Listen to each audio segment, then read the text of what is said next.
Welcome to the Springs in the Desert podcast. We're those friends that you can take with you wherever you are on the path of infertility. Hello, welcome back to the Springs in the Desert podcast. This is Cassandra. I'll be your host for today's episode.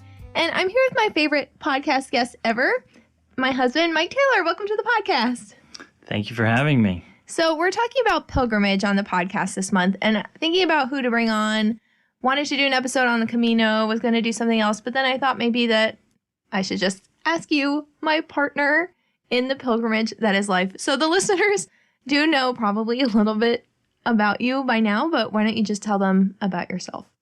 Well, currently I work as a professor of philosophy and humanities at a Catholic liberal arts college and love the outdoors and hiking and all those sorts of things. And pilgrimage, I have, before meeting my wife, the host of this podcast, I have spent a great deal of time in other countries. After college, I worked as a missionary in Peru and in Chile, and I spent time studying in Rome, and then was in Spain studying and working when we actually first met. So lots of experiences in lots of different countries, various types of pilgrimages in all of those places.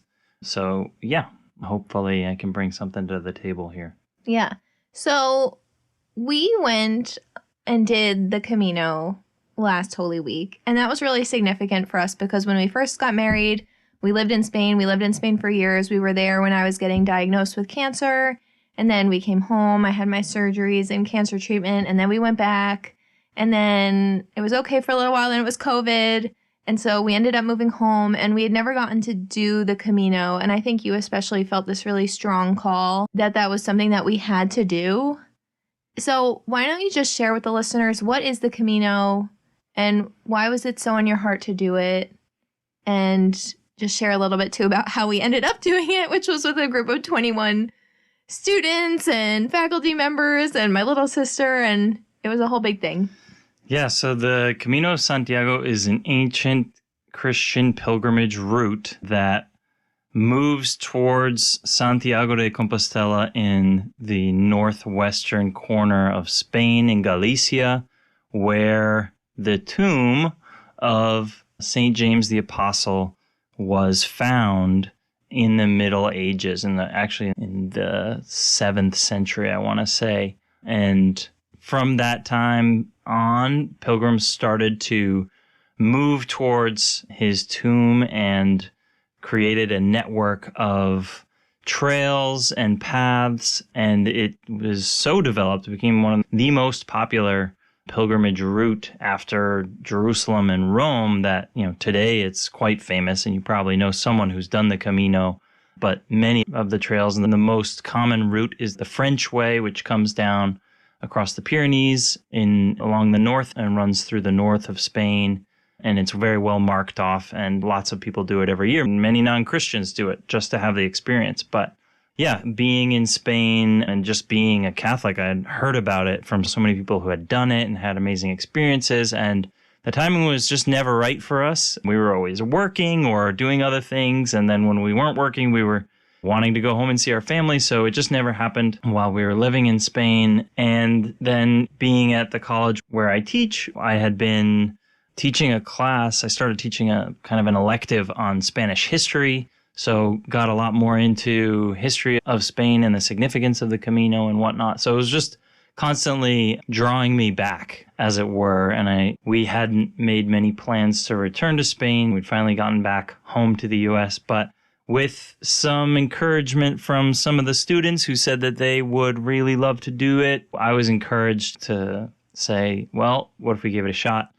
And just saw if there was real significant interest. So we had a little meeting at the college, and a lot of people showed up. I want to say like 14 people showed up to the meeting, and everybody wanted to go.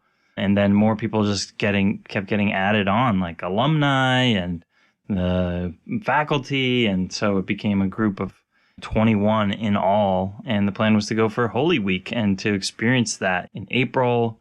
The weather was not going to be pleasant, but seemed like a beautiful way to spend Holy Week.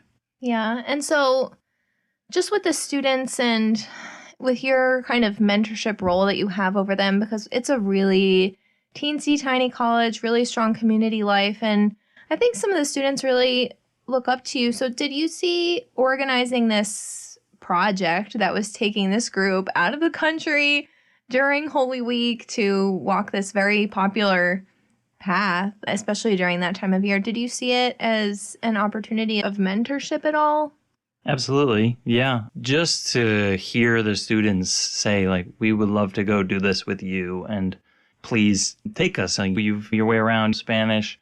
So just to have that request was a beautiful thing because, that it would probably be nice and interesting to go do the Camino ourselves without anybody, but to have young people who've never had this experience, who don't know anything about the culture, and to be able to share that made it so much more significant, right? I wasn't doing it for myself. I was doing it for others. And that's really a big motivator for me whenever I can find meaning in giving to others in that way. And yeah, I think that, came to fruition in a really powerful way because, as you well know, on the second of the 5 days walking, I developed pretty severe shin splints, as you probably remember. So I remember. I was not feeling good at all. And actually, if it had just been the two of us, I would have stopped right there because apparently, and I learned this later, apparently you can actually really do damage to yourself if you're walking on shin splints for a long period of time.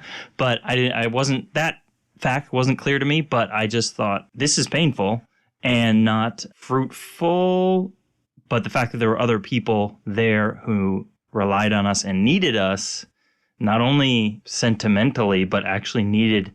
I had all the reservations. I was the one that spoke Spanish and all that. So that became a really powerful motivation to keep walking and to get there. So yeah, mentorship was a huge part of this. What was the most powerful part for you? Because it really struck me, because you and I've talked about this too before. We have a lot of discerning to do. We have been in this spot where we're not able to have children. The college and the students keep us very busy, but we were still not sure what the path is before us. So I was going into it hoping that we would have some kind of opportunity for discernment. But really, I felt almost the whole time that we were just brought down to a very practical level of needs. Like, my shoes are wet. I need my shoes not to be wet. Like, I need to eat. I need to find a restroom.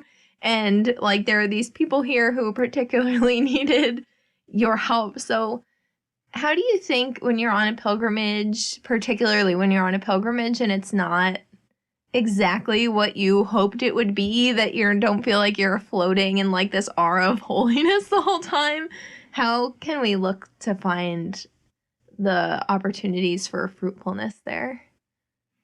Yeah, that's an interesting question.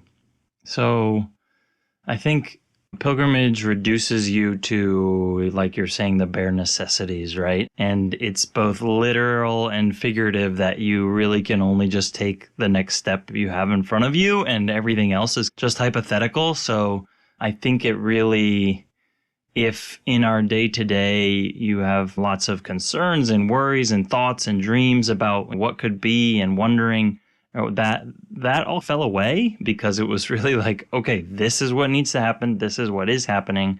And this is like today. And that was actually quite freeing because it just meant, taking one step at a time and doing and working with and working for and living for the people around you. And that was a really beautiful and freeing thing. And I think God gives us our neighbors around us to love and to care for and to look out for. And that happened in a really profound way on the pilgrimage with the students.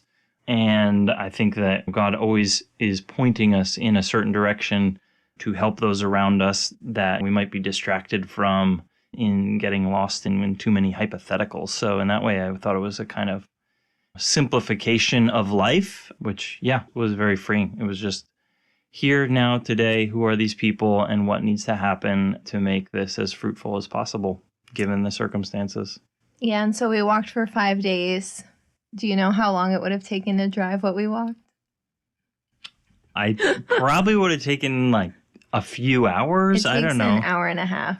Okay, well. When I looked it up, I was like, ooh, that hurts. What do you think about the ways that we can find places to go on pilgrimage that don't require getting on a plane and going somewhere totally different.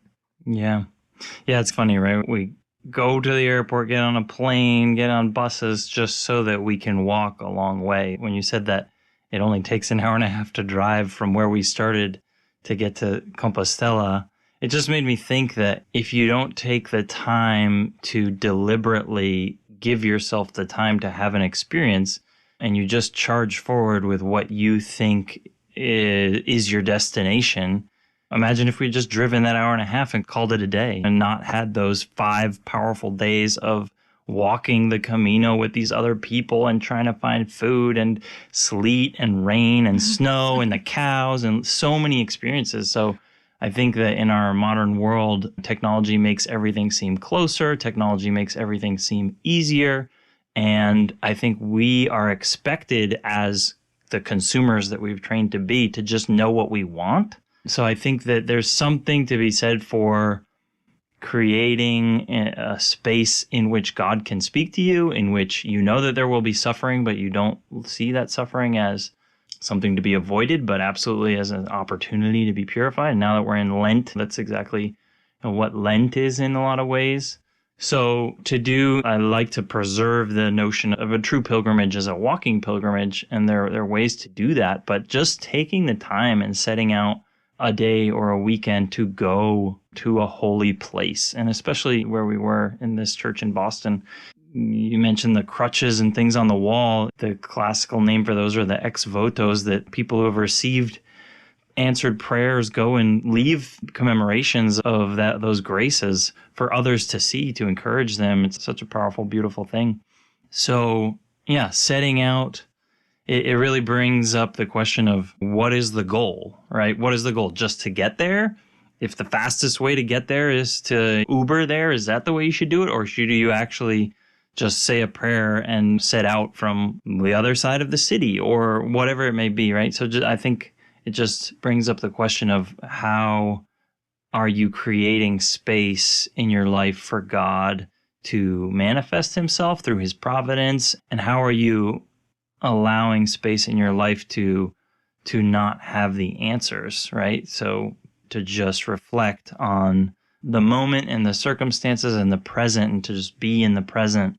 And that's another big thing that pilgrimage does. So of course there's a culmination when you get to the actual holy site where the relics are, and you see the icon and you actually get to pray there, but it almost doesn't mean as much unless you have that baggage of experiences that brought you there. So that's just to say that a pilgrimage can happen when you make time and effort for it. But I think the physical moving from one place to another, we are incarnate beings. Going on pilgrimage brings you out of your comfort zone, forces you into unexpected situations that you can't anticipate, and that require you or encourage you to be no longer thinking that you're in control of your reality, because, by the way, we're not, but we tend to think we are, and to be open to God's providence and what he wants to show us. So, yeah, for those who can't hop on a plane and go to Spain and walk 5 days, just finding a holy site, a holy church. There's so many shrines, and I think the essence of it is really being open and receptive and giving God the time to show himself to you. What is the most impactful pilgrimage you've ever been on in your life? Can you pick one or two? Well, yeah, I think, been on a lot of smaller pilgrimages. I think that, by far the longest. I'd like to do longer pilgrimages and bigger pilgrimages, but just the kind of minimalist trip from Sarria to Santiago de Compostela with 20 people under my care was pretty intense. So that would definitely be the most powerful, I would say. And then the second close behind was the trip to Lourdes that we took shortly after your chemotherapy and your healing and returning to normal life, quote unquote, in Spain. We went to Lourdes, and it's such a beautiful and powerful place. And I think it's really significant that it's a holy place for so many people, and you see so many other people there from all over the world with their candles, and the rosary that they pray at night, and the Via Crucis, and so many things where you're united all of a sudden with other pilgrims. I've also been to a couple World Youth Days, one in Poland and one in Brazil, which were wild and crazy, and I also had people to look out for on those trips, but that was not quite a pilgrimage, I would say, but just a really intense trip with some intense spiritual experiences and physical experiences and whatnot. But yeah, I think those two, and there's a reason why those are two of the most holy places in Christendom, right? Lourdes and Santiago. And if you recall, we also had a plan to go to Fatima, but then COVID hit, so we never made it. So maybe there's a pilgrimage that still needs to happen there one day, God willing. But if I said, Mike, we're gonna go on whatever pilgrimage you pick, is Fatima what you would pick, or somewhere we've never been? Yeah, Fatima. I think I'd say Fatima for sure. That would be amazing. But yeah, if you did say that, I definitely think carefully before I pray about it for sure, before I made the final decision. Fatima, and we can tack on a vacation in the Canary Islands. It's on the way, so. Yeah, it's just on the way. So is there, as we wrap up today, is there a lesson that you learned on pilgrimage or maybe on the Camino that helps you in the day-to-day? And how can we live with the heart of a pilgrim, do you think? Especially in a tough season. Well, the first thing I'd say is that we are all homo viator. The Latin phrase, classic Latin phrase, medieval phrase, that man is the pilgrim. Man is the traveler, traveling through this life, through time, towards eternity, towards redemption, towards a new heaven and a new earth. So that is how Christians have thought of themselves forever, and that is how we should think of ourselves. So going on a physical pilgrimage is a great way to deepen into that identity and to try to understand it more profoundly, but also our day-to-day life can serve that purpose, just if you're able to recognize that we're not in control of our lives and that everything is in God's hands, and that despite that, we have real responsibilities and real people around us that need our help, or that we can serve in some way or another, even if that's just with our joyful and hopeful and faith-filled witness. And I think that's one of the biggest ways that couples dealing with infertility can serve in the church as witnesses, because if you think about it, every pregnancy ended in a happy, healthy child. If every marriage had 10 kids, then we would be very tempted to think that this was all just very automatic and this was all just guaranteed and all just owed to us, right? It would be hard to imagine any other circumstance if that's just what always happened. But the truth of the matter is that we cannot create life. Only God can create a soul. So parents must participate. God has ordered the universe so as to require the participation of the parents to supply much of the essential elements of the process. But fundamentally, only God can create a soul. And so every new child is a total unique and utter mystery. So the fact that there are families that don't and can't have children is a witness to that mystery. And I think as heartbreaking as that is for us, and we've suffered through that, there is a certain way to understand the necessity of the testimony that provides. Because I am certain, and because friends have said it to me, when a couple that does have lots of kids and maybe they're wrapped up in how hard it is and how crazy all these kids and everything bad that they're doing and how exhausted they are, they might start to take it for granted that they have kids or that they can always have kids. And seeing and meeting a couple who would like to but can't serves as a kind of reminder that no, children and lives are an utter gift of God. So there's that element of witness and joy and trust and taking each day as it comes and serving those around us and serving in the way that we are able to at that moment, right? Taking the step that is in front of us and not getting lost in the past or lost in the future, but just because we never know. We never know when our pilgrimage will end, right? It could be in the middle of the night tonight. We don't know. And that's a beautiful mystery. So just living every day to the fullest, loving those around us and trusting in God, I think are the ways to live as a true pilgrim, the pilgrim that we are as Christians. And those are, those lessons are made more clear in a sense by going on a physical walking pilgrimage, but not everyone can do that. But I don't think not everyone has to, so. Well, any last piece of advice for people who might consider doing the Camino? Do it. Just do it. St. James is at the end to receive you. You will give him a hug and he will hug you back. And you'll understand what I mean when you get there. Okay, listeners, I hope you enjoyed this episode. Thank you for joining me on the podcast, my husband. My pleasure. And always remember that God loves you, and so do we. We'll see you next time.